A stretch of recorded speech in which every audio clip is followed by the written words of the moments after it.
Have you ever sat at a dinner table where every compliment was meant for someone else, where every glance skipped past you like you were furniture, and the only thing colder than the mashed potatoes was the silence when you tried to speak? Claire Bennett had.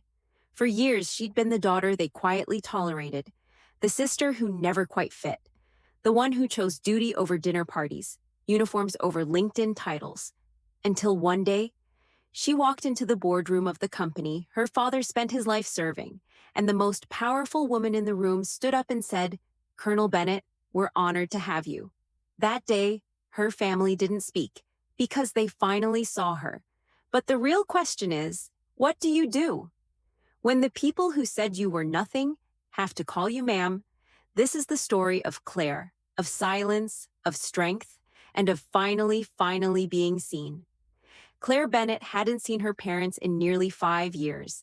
Still, as she pulled into the cracked driveway of the house she grew up in, her hands clenched tighter around the steering wheel than they had during any military op she'd been part of.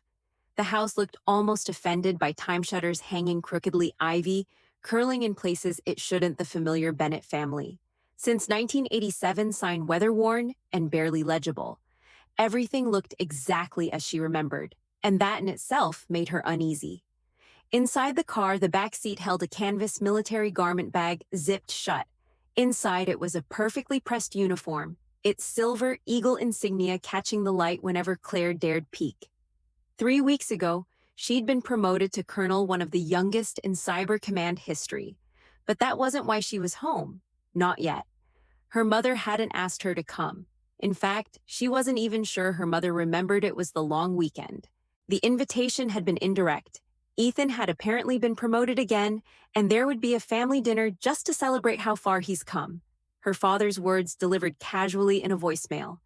"Your brother's taking the lead on the big defense contract with Pinnacle. You should hear what Victoria Hale's been saying about him." Of course. Ethan. Claire exhaled slowly, watching her breath fog the windshield, then disappear. She stepped out into the Indiana cold and walked up to the front door, each footfall dragging ghosts behind it. Her mother Margaret called from the kitchen as she entered. No hug, no glance, just the same clipped voice she'd used when Claire brought home a B+ in math back in 9th grade. "Dinner's at 7. Ethan just texted he's bringing Chelsea." You remember Chelsea? Of course she remembered. The fiancé with perfect hair, perfect manners, and perfect timing. Claire nodded and murmured a greeting, though no one was listening. She moved through the living room like she was stepping into a diorama, the same dusty knickknacks, the same couch with the rip she once tried to sew shut with dental floss. And above the mantel, a family portrait taken the summer before she left for college. Ethan in the center, grinning. Claire slightly off to the right, almost cropped from the frame. Nothing had changed, not even the hierarchy. Upstairs, her old bedroom still smelled like lavender and dry ambition. Her high school trophies were still there: debate team, honor roll, cheer captain, all carefully arranged like offerings to the version of her they preferred. The version that hadn't disappointed them by joining the army. There were no photos of her in uniform, no plaques, no newspaper clippings about her deployments or her early promotion. Nothing to indicate she'd built a life worth noticing. Claire sat on the edge of the bed, still covered in the same quilt her grandmother had made, and reached for the bag. The uniform inside felt heavier than it had on base. She smoothed her hand over the ribbons and the eagle pinned to the collar. Tomorrow, at her father's company's strategic conference, she'd be introduced not as Richard Bennett's daughter, but as Colonel Claire Bennett, military liaison to the Pentagon, for a $1.2 billion cyber defense contract. Tonight, though, she would sit at the dinner table and smile through the same old stories, nod through Ethan's boasts, and say, thank you when they told her she could have done more. Because tomorrow, Victoria Hale, the same CEO her father had idolized for years, would rise from her seat, extend her hand, and say, "Colonel Bennett, we're honored to have you." And maybe then her family would finally see what she had become. The dining table had always been long enough for 8, but it somehow felt too tight that night. Maybe it was the weight of words not said, or the way Claire's place setting had been added as an afterthought, mismatched china and a napkin folded without care. She sat across from her brother Ethan, who hadn't changed much in appearance, Still clean cut, still dressed like a LinkedIn headshot, but carried himself with the swagger of someone who'd never questioned his seat at the table. "So, Claire," he said, reaching for the mashed potatoes, still doing the whole army gig. His tone was breezy. Dismissive. Claire's fork paused midair. "Still doing it," she replied, keeping her voice even. "They haven't kicked me out yet." Chelsea, seated beside Ethan, offered a polite smile. "That's cool. Must be tough moving around so much." Margaret chimed in before Claire could respond. "Well, we always hoped she'd settle down one day. But I suppose we all take different paths." Richard cleared his throat. "Speaking of paths," he said, leaning back with obvious pride, "Ethan's been assigned lead on Project Sentinel. Big deal. Victoria Hale herself approved the transfer." Claire took a sip of water. She already knew. Of course she knew. She'd signed off on it. "That's great," she said. "Congratulations." Ethan smirked. "It's a lot of responsibility.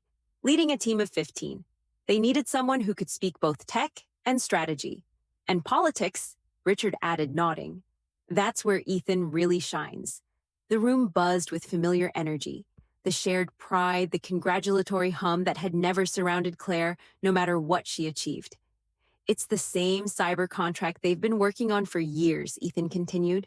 But Hale wanted a fresh perspective, someone who could actually move things forward. Claire's gaze drifted toward her plate. The food had gone cold. Margaret reached for the green beans, casually dropping in, Jenna's son just got promoted to VP at his firm in DC. His picture was in the alumni magazine last month. Handsome boy." Chelsea chuckled. "He's single too." Claire let the silence speak for her. She didn't bother correcting them. Didn't mention the Pentagon meetings, the classified briefings, the fact that she'd spent last Thanksgiving coordinating a cybersecurity lockdown on a base in Okinawa, while the rest of the world ate pumpkin pie. "And what about you, Claire?" Richard asked finally, almost as an afterthought. Still at Captain Major Claire looked up slowly. "Colonel," she said. The word hung there. No applause, no gasps. Just a blink from her mother, a twitch of confusion. "Oh," Margaret said. "That's nice. Ranks are a bit inflated these days, aren't they?" Richard added. "No offense, but in the real world, it's what you actually do that matters." Claire forced a smile. "I agree." Ethan laughed under his breath. "Well, either way, I'm glad we're both in defense. You've got the boots, I've got the brains. Just different sides of the war, I guess." Chelsea tried to redirect. "So tomorrow's conference, Victoria's attending, right?" Richard nodded, beaming. "Big day for us? She doesn't show up unless something matters." "And your proposal?" Claire asked lightly. Ethan straightened. "Full presentation. Vision restructure, everything." She already said she's impressed. "I'm sure she is." Nobody noticed the edge in her voice. Or maybe they did, and ignored it. After dessert store-bought cheesecake, Ethan insisted Chelsea picked out. Margaret stood to begin clearing plates. Claire offered to help, but her mother waved her off. "You're a guest tonight, Claire. Just relax." Funny, Claire thought. She hadn't felt like a guest. She hadn't felt like family either. As Richard launched into a story about Ethan's first solo pitch to the CTO, Claire excused herself and climbed the stairs back to her old room. The walls felt closer than she remembered. She closed the door, sat down at the edge of the bed, and looked at the uniform still zipped inside the garment bag in her suitcase. No one had asked what she did. No one had asked who she was. But tomorrow, in a glass-walled conference room 30 minutes from here, they would all find out.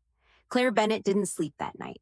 She lay still in her childhood bedroom beneath the same lavender-scented quilt her grandmother had sewn when she was 12, staring up at the glow-in-the-dark stars that had somehow survived the years and dust. The room was frozen in time, curated like a museum exhibit, trophies from high school, college acceptance letters pinned to the corkboard, dried-out gel pens in a cracked mug labeled Future CEO. None of it told the truth about who she had become. Down the hall, muffled voices still floated from the kitchen, her mother and father proud of Ethan's new role. Claire could make out fragments. She never really fit, did she? All that potential, and for what uniforms and moving vans? She closed her eyes. It wasn't just what they said. It was how easily they erased her. The first time Claire told them she was considering the army, she was 19 and home for winter break. Her father had been pacing the living room, phone in hand.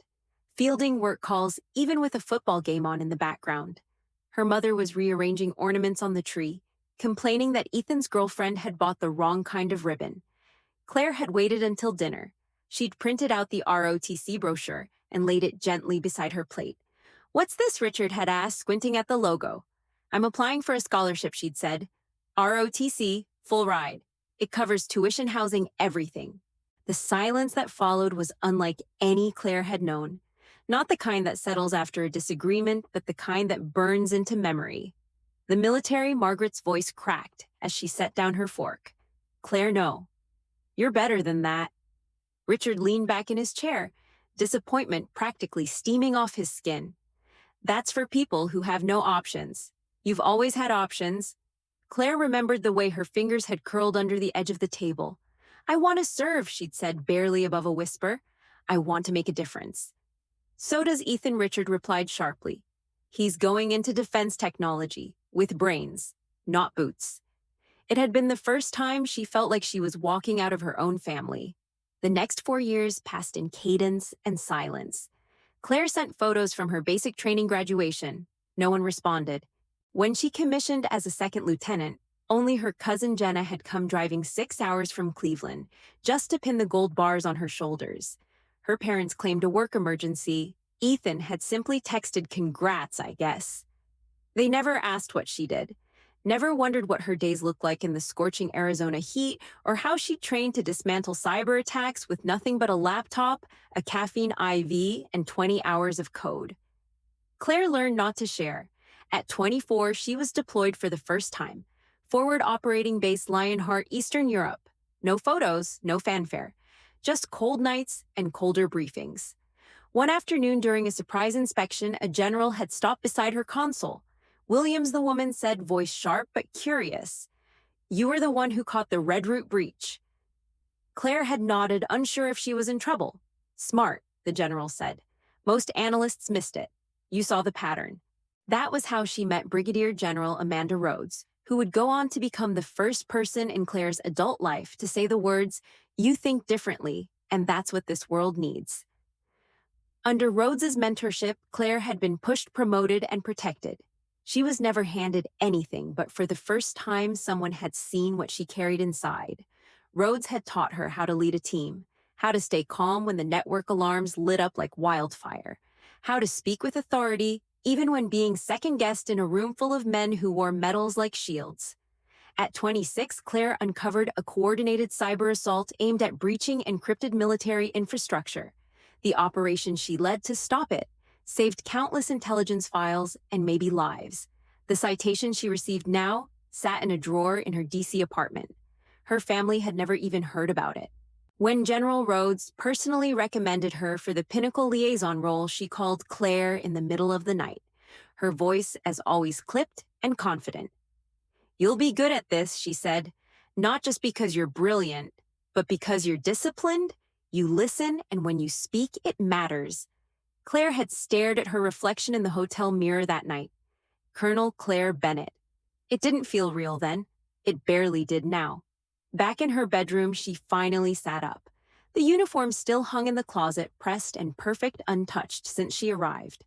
She walked over and unzipped the bag slowly. The navy blue fabric shimmered faintly in the moonlight. The eagle pins glinted at her silent sentries of everything she'd fought for. She touched the ribbons, Iraq Campaign Army Commendation Meritorious Service. Not decorations of vanity, but proof that she'd endured, that she'd mattered. Claire slipped one hand inside the jacket, fingers brushing the lining. The weight felt familiar now, less like armor and more like skin. Downstairs, the house had gone quiet. She sat at the desk where she once practiced prom speeches, pulled out a yellowing notepad, and began to write. Not a resignation letter, not a rebuttal. A simple reminder to herself. I didn't leave because I was less. I left because I refused to be small. And tomorrow they'd see that. Not through words, not through confrontation, but through a single quiet moment when the most powerful woman in the room would rise and say, "Colonel Bennett, thank you for being here." And maybe someone at the table would look at Claire again and finally see her. The morning broke cold and gray, the sky above Indiana thick with the kind of clouds that never quite released rain. but blanketed the world in silence. Claire was already awake when the first floorboards creaked under her father's footsteps. She'd been dressed for an hour, hair pinned precisely, shoes shined, uniform immaculate. The silver eagle on her collar gleamed. She didn't eat breakfast, didn't need it. She'd spent enough years running on adrenaline and black coffee. Downstairs, Margaret was bustling around the kitchen, packing her husband's lunch, just in case they don't serve anything good. Richard wore his best blazer. Ethan was already bragging about meeting the big dogs today, and Chelsea checked her makeup in the hallway mirror. Claire waited until the house emptied. Then she stepped outside her heels, clicking steadily across the porch. She didn't follow them. She drove herself. The company's regional headquarters rose in the distance, steel and glass, reflecting a pale morning sun. It looked impressive, corporate, powerful. But Claire had seen power in different forms. Field tents lit by halogen lamps, command rooms filled with tense silence, encrypted lines buzzing with threats no one else could see. She knew what real pressure felt like. This was choreography. At the front gate, the guard straightened when he saw her.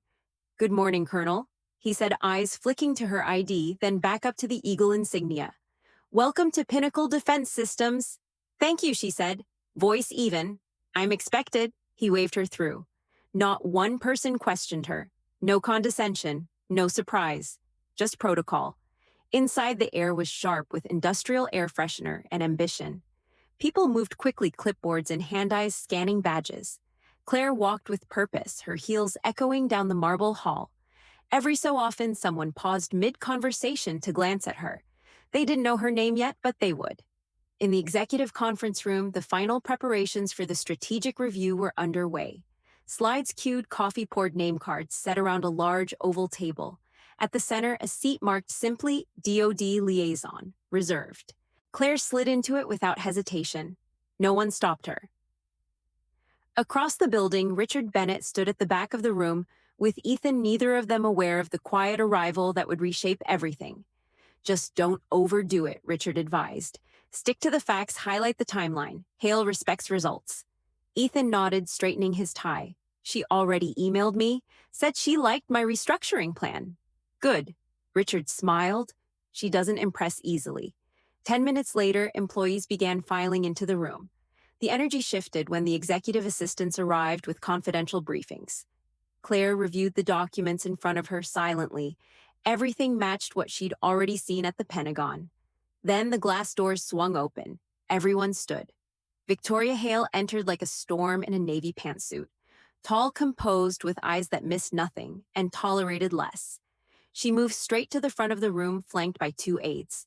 When she reached the head of the table, she looked up and locked eyes with Claire. And then it happened. She smiled. Not politely, not out of obligation, but in recognition. "Colonel Bennett," she said clearly, "it's an honor to have you here. Thank you for making the trip." A beat of silence. Claire stood and extended her hand. "Thank you for having me, ma'am." Victoria shook it firmly, then turned to the room. "For those who haven't yet had the privilege, this is Colonel Claire Bennett, Pentagon Liaison for Project Sentinel. She'll be overseeing all operational progress and strategic approvals on the department's behalf." Richard Bennett didn't sit. Neither did Ethan. Chelsea in the back went rigid. Claire resumed her seat. Her posture was perfect, her expression unreadable. Colonel Bennett, Victoria continued, "has one of the most decorated service records in cyber defense and operational intelligence. Her work on Operation Red Root was a turning point for this entire contract's viability." Gasps, murmurs. Ethan's mouth opened, but nothing came out. Richard looked pale. Claire nodded, quiet and composed. "We've reviewed the pre-launch reports. I'll be conducting the compliance audit personally." Victoria smiled. "Excellent. I trust the team will give you their full cooperation." Claire's eyes flicked across the table to Ethan, still standing stunned. "I'm sure they will," she said. The next hour moved like clockwork. Ethan presented his slide deck, stammering slightly through sections Claire had already edited in confidential documents. His voice faltered. His ideas, so confidently boasted at dinner the night before, now sounded recycled and shallow. Claire asked pointed questions, not cruelly, but precisely, about integration delays, about redundancies, about timelines. Each time Ethan glanced toward their father, Richard avoided his eyes. When it was Claire's turn to speak, the room fell still. She outlined the Pentagon's expectations, clarified security benchmarks, and highlighted the strategic importance of the project. Her voice never rose, but it didn't have to. Every word carried weight. And when she finished, Victoria Hale leaned forward, smiled slightly, and said, "That, ladies and gentlemen, is what leadership looks like." Outside in the corridor, Claire walked toward the elevators alone. Footsteps caught up behind her. It was Richard. He looked different, smaller somehow, like something had cracked just beneath the surface. "Claire," he said. "I didn't know." "I know," she replied, not unkindly. You never said." Claire turned to face him, her voice quiet but firm. "You never asked." He opened his mouth, then closed it again. Words abandoned him the way presence had abandoned her years ago. "You were impressive in there," he said finally. "That's not new," she replied. "You just hadn't seen it." She didn't wait for him to answer. She pressed the elevator button. As the doors opened, Richard took a step back, unsure. "Claire." "Colonel," she corrected gently, stepping inside. "But Claire is fine too." And then the doors closed. The road home was quieter than Claire remembered. She had taken it 100 times in her youth, watching the same endless fields, roll past the same peeling billboards and rusted mailboxes. But now it felt different, lighter somehow, like something had been exhaled. No one had said much after the conference. Richard hadn't looked her in the eye again. Ethan had barely spoken. Margaret had texted later that night a short message that read, "We're proud. We just didn't know how to say it." Claire hadn't responded. Not yet. She needed space to feel everything that had built up and broken open. Back at the house, she packed quietly, folded her uniform, gathered the few belongings she'd left behind over the years: childhood books, faded certificates, a letter from General Rhodes she'd kept in a shoebox under her bed. She moved through each room slowly, not out of nostalgia, but with a sense of closure. She didn't belong to this house anymore, not really. Not to the trophies on the wall or the scent of lemon polish her mother still used on the banisters. She had outgrown it, and she finally felt okay with that. Upstairs in her old room, Margaret stood in the doorway. "You're really leaving?" Claire zipped her bag. "My flight's at 4. Margaret nodded, eyes dropping to the floor. "Your father? He hasn't stopped talking about yesterday. He keeps telling everyone what you said in that meeting." Claire said nothing. "He didn't know," Margaret continued. "We didn't know." "You didn't ask," Claire said quietly. Her mother winced, not from anger but from truth. "I suppose we thought you'd always be here. Eventually. That the army was just a phase." Claire looked up. "And if it wasn't," Margaret sighed, "then we were wrong." Before she left, Claire walked once more through the living room. On the mantel between Ethan's graduation photo and a dusty family portrait sat a new frame. Her military portrait, the one she had mailed them years ago, back when she still hoped they'd put it somewhere visible. It was old, a little faded, the frame plain, but it was there, a gesture, not a rewrite of the past, but perhaps a footnote. Claire didn't say anything. She didn't need to. At the airport, she passed through security with practiced ease. In her seat by the window, she stared out at the tarmac as the plane prepared for takeoff. Somewhere below her, her father would be back at his desk. Ethan would be reviewing notes from a presentation he hadn't written. And Margaret would be folding laundry, maybe glancing once at that photo on the mantel, and thinking of the daughter she hadn't fully known. And maybe now might try to. Claire didn't wish for an apology anymore. She didn't crave their praise. Because standing in that boardroom in full uniform, being called Colonel Bennett in front of the very people who once said she would never matter, that had healed something she didn't even know had cracked. But the true healing didn't come from their recognition. It came from letting go of the need for it. When the plane lifted off, Claire felt no weight in her chest, only clarity. She wasn't flying away from them. She was flying toward the rest of her life. And for the first time, she didn't question whether she belonged in it. Because the truth is, sometimes the people who raised you will never truly see you. But the question is, can you still become yourself anyway? If this story touched something in you, if you've ever been the quiet one in the room, the overlooked, the underestimated, then maybe you understand Claire more than you thought. If you'd like to hear more stories like her stories of healing, of standing tall, of finally being seen, don't forget to like, share, and subscribe, not just for the algorithm, but so these stories keep finding the people who need them most. And if you've ever had your own Colonel moment, tell us in the comments. We're listening, always.